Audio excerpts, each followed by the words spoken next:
नमस्कार। आज हम एक बहुत ही दिलचस्प लेकिन साथ ही काफी उलझे हुए विषय पर बात करने वाले हैं। छिपा हुआ नार्सिसिज्म। जी हाँ, ये नार्सिसिज्म का वो रूप है जो अक्सर हमारी नजरों से बच निकलता है। चलिए आज इसे समझने की कोशिश करते हैं। अच्छा, जब हम नार्सिसिस्ट शब्द सुनते हैं तो दिमाग में कैसी तस्वीर बनती है? शायद किसी ऐसे इंसान की जो बहुत लाउड हो, घमंडी हो और हर वक्त बस अपनी ही बात करता हो, है ना? पर सवाल यह है कि क्या हर नार्सिसिस्ट ऐसा ही होता है या इसका कोई और रूप भी है? तो इसका मतलब ये है कि नार्सिसिज्म का एक शांत छिपा हुआ रूप भी मौजूद है।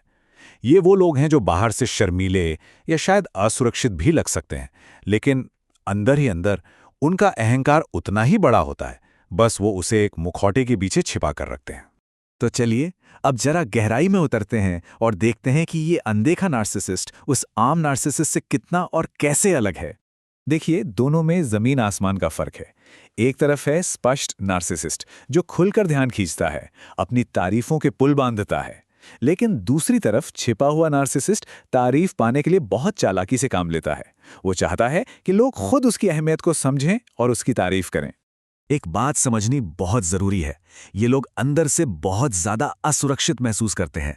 बाहर से चाहे जितने भी शांत दिखें, पर अंदर ही अंदर वे दूसरों की कामयाबी से जलते हैं। उन्हें हर वक्त इस बात की जरूरत होती है कि कोई उन्हें पहचाने, उनकी तारीफ करे।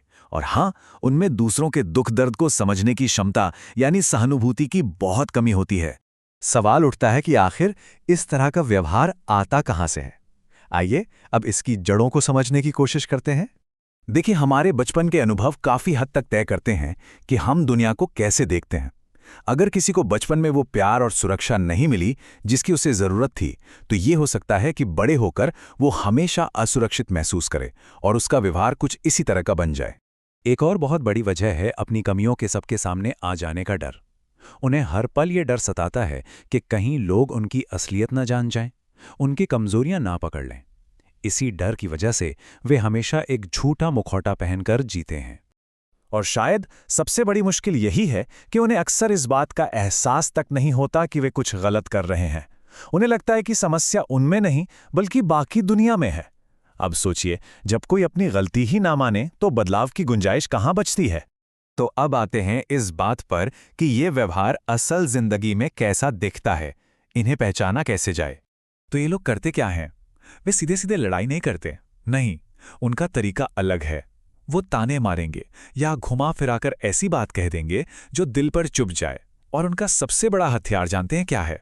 खुद को बेचारा दिखाना, विक्टिम कार्ड खेलना, ताकि सारी हमदर्दी सिर्फ उन्हें ही मिले। ये बात बहुत अहम है। जब कोई खुद को बेचारा दिखाता है तो उसे सबकी सहानुभूति तो मिलती ही है, साथ ही उसे अपनी गलतियों की जिम्मेदारी भी नहीं लेनी पड़ती। ये दूसरों को कंट्रोल करने का एक बहुत ही चालाक और असरदार तरीका है। तो अगर किसी के जीवन में कोई ऐसा व्यक्ति है तो सवाल उठता है कि खुद को कैसे बचाया जा सकता है, अपनी मानसिक शांति कैसे बनाए रखी जा सकती है। खुद को बचाने के लिए ये 3 कदम बहुत बहुत जरूरी हैं। इन्हें अपनाकर कोई भी अपनी मानसिक शांति और अपनी भलाई को बचाए रख सकता है। सबसे पहली और सबसे जरूरी चीज है अपनी सीमाएं तय करना। मतलब बिल्कुल साफ साफ और मजबूती से यह बताना होगा कि क्या बर्दाश्त किया जाएगा और क्या नहीं। ये खुद को बचाने की तरफ पहला और सबसे मजबूत कदम है। दूसरा, अपना ध्यान रखना और मदद मांगना। ऐसी चीजों से अकेले निपटना बहुत मुश्किल हो सकता है, इसलिए वो काम करना जरूरी है जिनसे खुशी मिले। और सबसे जरूरी, किसी ऐसे इंसान से बात करना जिस पर भरोसा हो, चाहे वो कोई दोस्त हो, परिवार का सदस्य हो या कोई प्रोफेशनल। तो आखिर में एक सवाल पर सोचते हैं, जब हम किसी के व्यवहार के पैटर्न को समझ लेते हैं तो क्या हमें उससे निपटने और खुद को बचाने की एक नई ताकत नहीं मिल जाती? याद रखिए, जानकारी ही सबसे बड़ी ताकत है।